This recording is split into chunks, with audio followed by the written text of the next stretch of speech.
Isinuyod ng MMDA ang ilang kalsada sa Quezon City kontra illegal parking. Ang ilang bangketa kasi na para sa mga naglalakad sana, pinaparadahan na rin. Narito po ang aking report. Umpisa pa lang ng MMDA operation sa EDSA Muñoz, mga illegally parked na motor agad ang nakita ng strike force.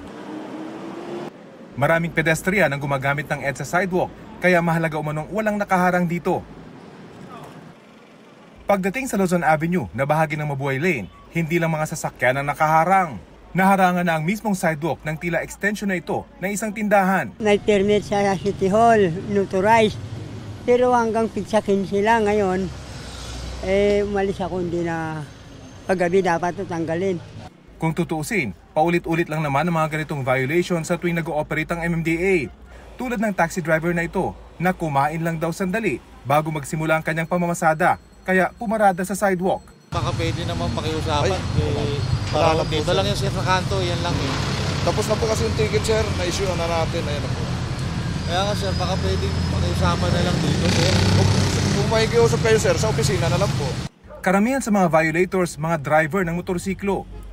Ayon sa mga enforcer, madalas nilang marinig sa mga tinitikitan, maliit lang naman ang motor, kaya hindi ganong nakakasagabal. Titikitan lang natin yan na illegal parking. Ito. Sa inyo ba ito sir? Sidewalk po kasi ito. Especially in the Mabuhay Lane, ang iniisip nila, umaga lang bawal or tanghali lang bawal. So pagdating ng hapon, paparada na. Yun ang isa sa pinaka-wrong misconception ng ating mga motorista.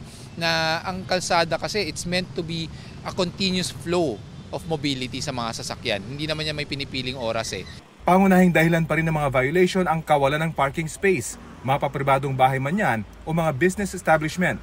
At dahil sanay na ang mga motorista na isang beses lang umiikot ang MMDA, ngayon, umaga, hapon at gabi na raw ang kanilang magiging operasyon. Of course, hindi lang naman dahil sa apprehension na huhulihin kayo ng huhulihin eh. It's also our way of instilling discipline sa ating mga kababayan. Kapuso, alamin ang maiinit na balita. Bisitahin at mag-subscribe sa GMA Integrated News sa YouTube. Sa mga kapuso abroad, samahan nyo kami sa GMA Pinoy TV at sa www.gmanews.tv.